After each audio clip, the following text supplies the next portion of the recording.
Yo, what's up, y'all? So, just as a reaction, the dark reality of Drake and Josh. They never liked each other. Something I'm pretty interested in. Saw it, I think, Moist Critical, like, had a video on it. So, I'm like, oh, cool. Must be quality content. Plus, I'm curious about this, bro. They weren't friends? I'm perplexed. I'm confuddled. Patrick Cece. Apparently, this man makes pretty good content. Might have to check him out. Tell me if y'all like him, honestly. People fall in love with their first image of you. We all fell in love with two best friends, Josh Peck, a chubby but lovable outsider from New York, and Drake Bell, a good-looking guitar player from California. The two teens couldn't be more opposite, but their chemistry together was infectious. They were crazy, bro. Drake and Josh, bro. I might need to watch Drake and Josh in the disco with the boys, bro. It's just a classic. While we fondly think of the brotherly love they displayed on television, the dark reality exposed by Josh Peck recently is that they were actually never friends. Wait, hold on. That's Josh? Dang, okay, Josh. Peck recently is that they were actually Dang. Pretty sure this nigga got like allegations or like grooming or something. Sag hours. never friends.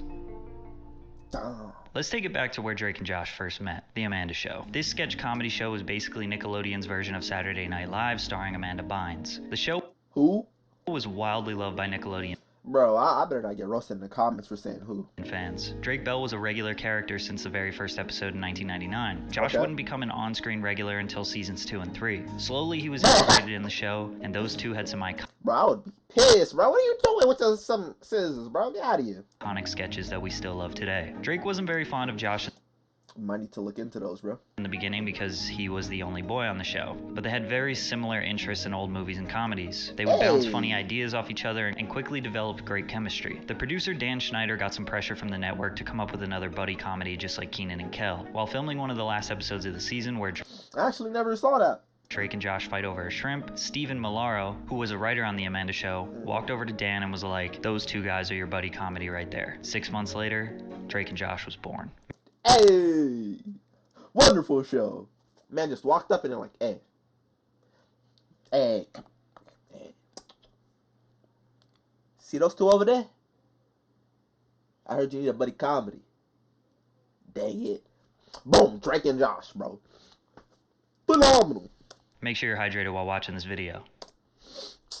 Shoot. I got a bottle of water right here. Let's go.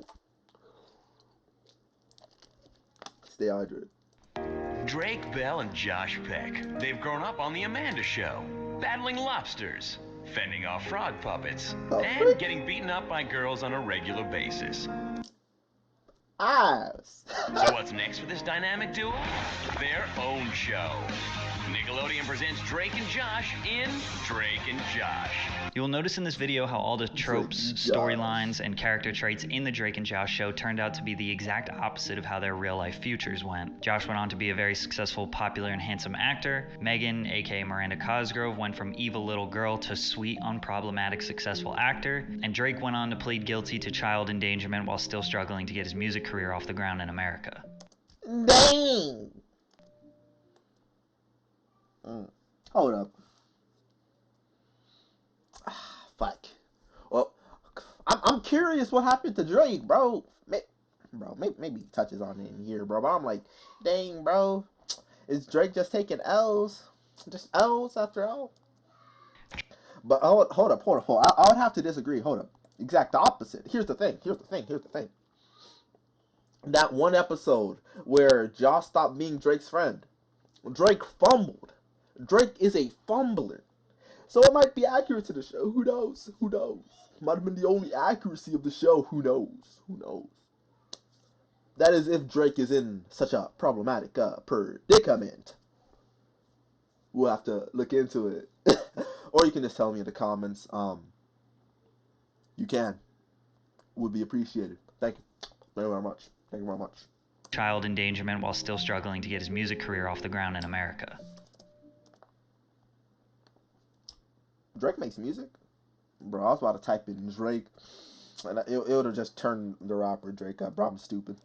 Drake Parker and Josh Nichols were two brothers bound by their parents' marriage, forced to live in the same house, go to the same school, hang out with the same friends while having totally opposite personalities. Josh was the hefty, emotional dork, while Drake was a smooth-talking ladies' man who led a rock band. The first season was a little more typical to any sitcom, coming up with catchphrases and basic plot lines. Luckily, the show got much better after season 1. They consistently got themselves in ridiculous situations and had to either work together or against each other to get.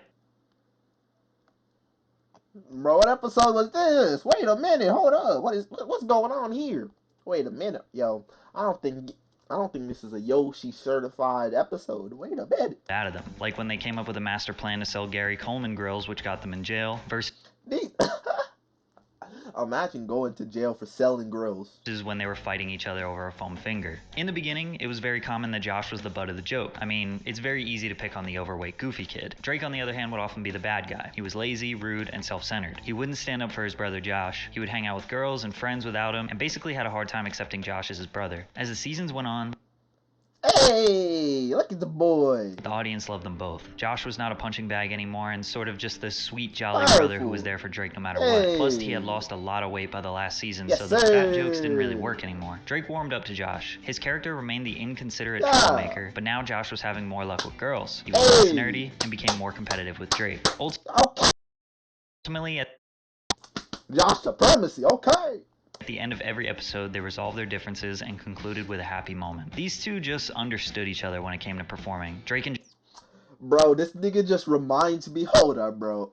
Fuck. Doctor Who 10th. Doctor, yes, bro.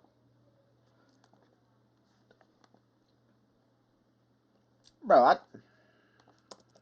where's glasses?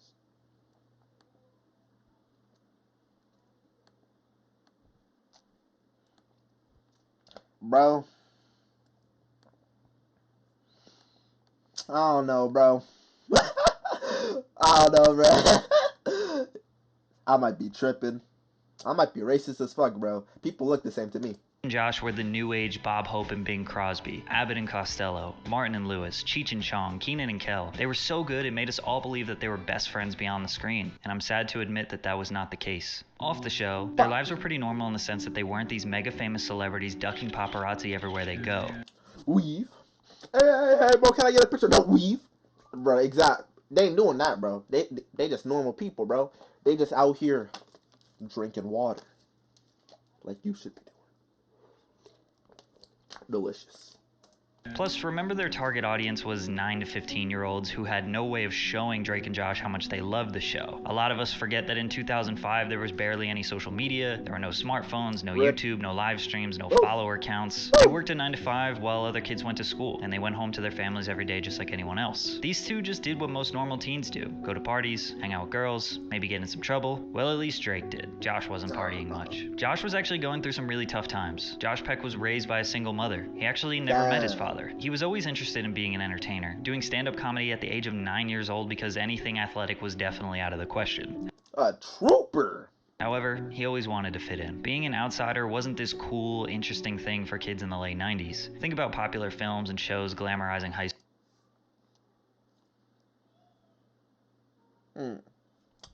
So, my girl and I watched Clueless. At least I'm pretty sure we watched Clueless. We might have been supposed to watch Clueless and we never did. But she has good taste and all of them are solid or good, so must be good. And it's with these, so might be solid. School life. You had the jocks, the hot girls, the nerds. Kids like Josh Peck were hoping that they would be a part of the popular crowd and get invited to the parties when high school came. But we all know he wasn't. Drake was very similar to the character he portrayed on the show. A slick Cali bro who had girlfriends and went to parties as a teen. So them being very different worked on the show, but wasn't very practical in real life. I think they mentioned having sleepovers when they were casted on the Amanda show, but as they got older, they didn't hang out in their personal lives. Josh was sick and tired of being this version of himself he hated. It wasn't all vanity though. He knew he would keep getting casted as a fat funny guy for the rest of his career if he didn't make a change. He wanted to have a successful acting career, so that also inspired the weight loss which we witnessed on TV. As he the GOAT, bro. He said, bro, I can't be just being the fat nigga that's be getting joked on, bro. I gotta be I gotta be more powerful, bro. I gotta do them push-ups, bro. I gotta get that weight loss, bro. I gotta get toned type shit. I'm like, okay, Josh, respectable. I see. Okay. We respect it, my boy. My homie, my friend, my amigo. We like it. He started to lose weight. He was finally starting to fit in with the normal kids. So Josh started to do what normal kids do. And suddenly I'm like now looking like a normal kid and a normal teen. And I'm like, oh, they do drugs and that's normal. And they go to house parties and they go to clubs. Josh started acting more like Drake's character. Bro, look at this nigga. That nigga just looks heat. I'm not gonna lie, these glasses ain't doing it for you. But bro, look at it. Bro, look at it. He looks heat. But in real life, it was a double-edged sword. Nigga looking saucy, bro. Drake out here looking like number 2, bro. Like, bro, you just say, bro, Drake and Josh? Yo, Drake right here? Yo, Josh? Mid? Bro, looking mid. Obviously, he was being accepted socially, but being heavily addicted to drugs was the price he had to pay. By the time they were both 20, Drake and Josh was over. Their relationship, it's complicated. Drake loved his time spent on the show. It was what he always dreamed of. His dad raised him on buddy comedies like Dean and Jerry, Abbott and Costello. Once he met Josh and they got their own TV show, he was living his biggest dream. Plus, he was absolutely adored by the Nickelodeon world. Taking a look at this list of Kids' Choice Awards, Drake and Josh, Drake Bell. Wait, hold on. Favorite. Oh, okay. Drake and Josh. Oh, Josh Peck. Huh.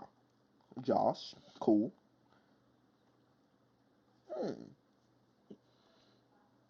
3, 4. Dang, bro. Why Josh only got. Wait, he just got nominated. Wait a minute. Hold on. How many times Drake won? Wait a minute. Okay, Drake won once, twice. Drake Bell. Nope. Oh, 3 times.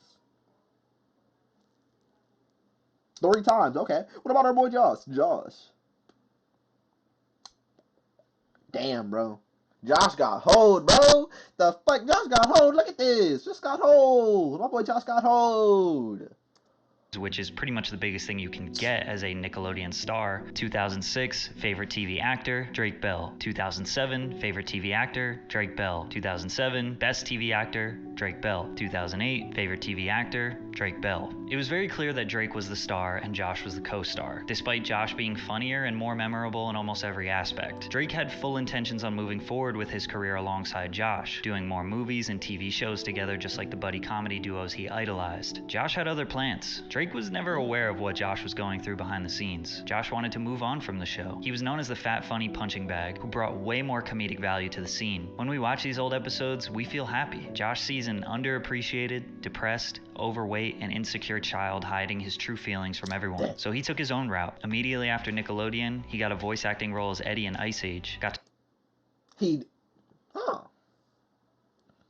I'm not gonna lie, bro. I don't even remember this man. To star in the film The Whackness, which Ain't see it. premiered at the Sundance Film Festival and was critically acclaimed. He basically stayed busy every single year since then, having a film or TV role, including the Fox sitcom Grandfathered, where he was a star alongside John Stamos. He became one of the most popular creators on Vine, which is where he would eventually meet David Dobrik, the Paul Brothers, the Vlog Squad, and become a popular influencer on YouTube with millions of subscribers. Just got a YouTube channel? Wait! Bro, hold up. We gotta investigate this one. Whoa. Bro, why don't you tell me Josh got a... Bro. Hold up, bro. Fuck, get the fuck. Hold up, bro. Announcements.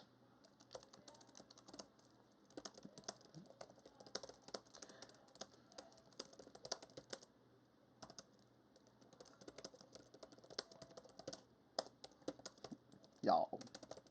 Bozos. Alright. Drake hung around Nickelodeon a little longer. He did star in a terrible Superbad remake movie called College, as well as a poorly received spoof comedy superhero movie. After that, for the next decade, a few small roles in a bunch of random movies that you never heard of. His career stayed alive because of consistent TV work given to him on Nickelodeon. He did tons of different voice acting roles and one-off shows throughout the years. His music career is actually very interesting. Disney knew how to set up their actors' music careers, whereas all Nickelodeon music careers struggled. Drake has Man should have been on Disney. No gold or platinum records in America, despite releasing music consistently for the past 17 years. No gold. Hold on. What kind of music Drake make? Drake Bell. However, in Mexico and various Spanish-speaking countries, Drake Bell, aka Drake Campana, is a huge star. He's had multiple high-charting Billboard singles and albums in Mexico. In some of these countries, he is a huge star. He's had multiple high-charting Billboard singles. Hold on. Okay. 2014 Mexico. Peak. Okay, yeah. Bro, yeah. This nigga got to number 1. Yo, look at that. Yo. Okay, 45, 67, 3. Okay, 2007, 11, 13, 14. Okay, Bull doing good, man. And albums in Mexico. In some of these countries, he does shows for thousands of people. He speaks Spanish, releases all his new music in Spanish, provides Spanish subtitles with everything he does. I'm not really sure how that all happened, but it's been very fruitful for him. In 2014, he filed for bankruptcy, owing over $500,000 in taxes. Wait, what? It's been very fruitful for him. In 2014, he filed. Hold up. Mexico and high charting Billboard. No, you got the number 1. You got 8 overall, but you still got the number 1. How you bankrupt? What's going on? $1 million in taxes. In 2016, he was arrested for his second driving under the influence charge. He served 1 day in jail and 4 years probation. When you're not invited to the wedding, the message is clear. True colors have come out today. Message is loud and clear. Ties are officially cut. I'll miss you, brother. Dang, he wasn't invited? Summer of 2017, Josh got married to his longtime girlfriend Paige, and Drake was not invited. The great fallout of Drake and Josh was the new viral gossip piece, and the internet was loving it. It seemed like just yesterday they were roommates playing ping pong and working at the movie theater. We thought Drake would be the best man. Turns out, he didn't even know about the wedding. The story blew up bigger than Drake could imagine. Thankfully, a couple months later, they made up and did some YouTube content together. Hey! But wait, they were never friends. Oh, bro. They still not cool. Together again, we're all good. Then they both spent the next year or so doing press for other projects, and people just kept asking about the marriage incident. They had already publicly made up, but I guess interviewers wanted the drama. In 2018 and 2019, they made a number of different content pieces together, and it really seemed like their relationship was as good as it can get. Guys, we're together. What else do you want? What's happening, everybody? In 2019, Josh came up with the idea to do a reboot of their classic show. The name of the reboot, Josh and Drake. When he reached out to Drake to read the script, things got weird. The idea was that Drake was going to be a failed musician and Josh was a successful real estate agent. They were basically parodying Drake's real life as a musician in Mexico, while Josh's character was a totally made-up life. Maybe they were trying to get back at Drake because his character was originally the cool guy and Josh was the loser. The opening line in the very first episode was supposed to be, "Hug yourself, kid," instead of their trademark saying, "Hug me, brother," which would have just been a slap in the face to the fandom. Then it transitions to Drake in Mexico performing at a quinceañera for the daughter of a drug cartel leader, where they are all drinking and doing hard drugs, which leads to a gunfight, and then they don't want to give Drake his money, which is all a super stereotypical way that Americans convey Mexican culture in Hollywood. Drake didn't want to do the Drake and Josh reboot without making some creative changes because he didn't want to disrespect his Mexican fans. Josh wouldn't let Drake make those creative changes, and shortly after that, Drake started getting into his legal trouble. Bro! Josh, what you do? Fuck, bro. Can't do that, bro. Josh. Fumbling. 2020. Bro, that would be heat. I'm like, bro, the concept, kind of powerful. You just changed it a little bit, bro. Could be saucy. Alright. Bro, this video probably gonna be like 30 minutes. Y'all here for it. Drake, and if y'all not, that's crazy. Drake was outed by his ex-girlfriend Melissa on TikTok about how abusive he was in their past relationship, which went pretty viral. Drake denied all claims of physical abuse, but admitted he could be verbally abusive like a lot of couples get during a fallout. This story led to multiple other accusations, including one that would make the courtroom. He pled guilty via Zoom to a felony attempted child endangerment and a misdemeanor charge of disseminating matter harmful to juveniles in June of 2021. But Drake was accused of much worse, including sending explicit pictures and engaging in sexual activity with a minor. However, he only admitted guilt of sending text messages that were sexual and then stopped once he was aware of the victim's age. The situation is definitely creepy, and there are a lot of Whoa. Wait, here's the thing. If the homie don't, bro, bro, we need the Carfax. If the homie ain't know the age and he stops when he does, I'm like, hey, bro, homie didn't know.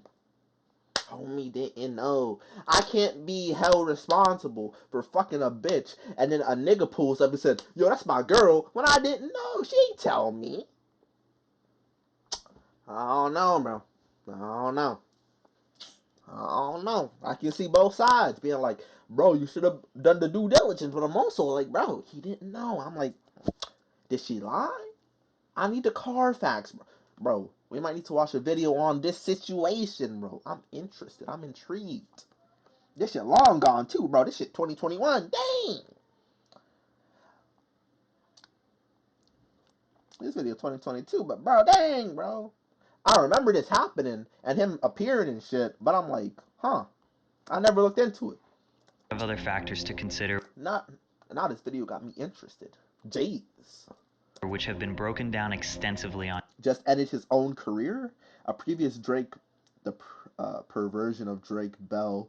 On YouTube, but the internet is not convinced that Drake is innocent of the harsher things he was accused of. His social reputation has obviously been ruined because of this, which leads us to today. Josh Peck recently made some big claims on a podcast that he and Drake were never friends. Are you guys like not friends? Not really, no. He told a number of different lies on these podcasts that are starting to make fans question everything. I knew that Drake and I didn't stay in touch for the 10 years since we had made the show, but no one needed to know that. Here they are in 2012 at what appears to be a house party. Here they are spending Christmas together in 2013. Here are multiple instances of them hanging out in 2014. In 2015, they had Drake come on Josh's show, Grandfathered. I think it's just an opportunity for Drake and I to be working together again, and obviously Okay, so Josh is just trying to distance himself. Okay. we love each other. Plus Drake's. They were never friends. I don't know about this one, bro. You saying they hanging out? I don't know, bro. Bro, I already know in the comments y'all finna be like, bro, let the video play, bro. Too many questions. Not enough time. Too many. But that probably was all forehead, bro. Foot.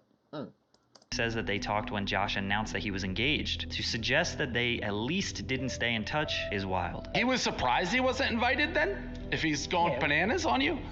He's surprised, but then he takes to the internet and he starts writing these tweets that immediately like catch fire.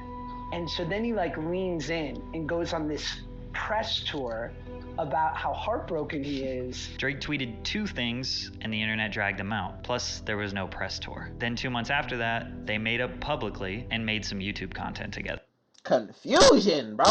After they made up publicly, Drake and Josh throughout the next year would talk about the marriage incident in various interviews. So I think Josh is just remembering things incorrectly. I was at the Nah, he just distanced bro. But he just distancing. Yeah, third time. Stay hydrated, dog. He just distance. I hate it here, bro. Distance. He trying to get some distance from Drake because this nigga's fucking reputation is in the mud. Pretty obvious, my boy. You don't just not remember. Yeah, I've been in contact with the homie for a few years, bro. Me being like, bro, no, we ain't hang for like 10 years. Like, no. 4K. Stop it. Video Music Awards and I see him there and he sees me. And I go up to him, like, and this might be the most Sopranos thing I've ever done. And I look at him and I go apologize to my wife right now. Josh literally filmed himself walking up to Drake. Does this look like how a gangster moves? And is that the last communication? Dang, bro, Josh. Shit. Hold up, bro. Apologize to my wife. What? To Drake. Does this look like how a gang... Oh. Bro, you're... Bro, stop it. Stop it, bro. gangster moves? And is that the last communication? Pretty much. The VMAs was in August of 2017. Since then, they have filmed multiple YouTube videos together, worked on a Drake and Josh reboot, and I can only imagine they spent time together in their personal lives as well. That is not even close to the last time that they've had communication. Drake just recently started a podcast called Drake and Janet, with the same branding, which is just kind of weird, bro, like let it go. Drake still says nothing but good things about Josh and wants nothing more for them to be friends again. After all, the Drake and Josh show was the biggest and most successful thing that Drake has ever done, which isn't the same thing for Josh. He has absolutely destroyed his social reputation, and him repairing his relationship with Josh might be the only thing that could win over the people's trust again. However, it's pretty evident that Josh wants nothing to do with Drake. While he may be lying about them never being friends, he has made it very clear that since the show ended in 2007, he wanted to no longer be the secondary character, the fat funny guy, Drake's sidekick, and he worked extremely hard to build a career off his comedy and create a vision. Who could have ever guessed that their real life situation would turn out exactly like the episode Josh has done? Come on, dude, I said I was sorry. Hey, that's what I was referencing. Hey! Well, stop being mad at me. I'm not mad at you. I'm done. What is that supposed to mean? I don't want anything to do with you anymore. Josh! What? Look, I'm sorry. Well, look, let me finish, okay? Dang, bro. bro. Watch it play out, bro. Watch them be friends again, bro. Watch. We live in a clown world, bro. Watch. It'll play out. The predictions from the bird. It'll play out. We'll see if Drake is truly guilty. We'll be looking into it. There's like, bro, it's like 20 seconds left in this video. Let me finish this video, bro. I was wrong, okay? I was wrong. What do you mean? I need you more than you need me. I need you way more than you need me, all right? I'm sorry. I just need you to understand that... Sorry, Josh. I'm sorry. Hold up. What's that thumbnail? Interesting. But yeah, pretty interesting video. Patrick CC apparently makes some pretty good content. We might have to look into him. But yeah, hope you enjoyed. This is a pretty long video, but we gotta investigate if Drake, he's actually guilty. All right, bye-bye.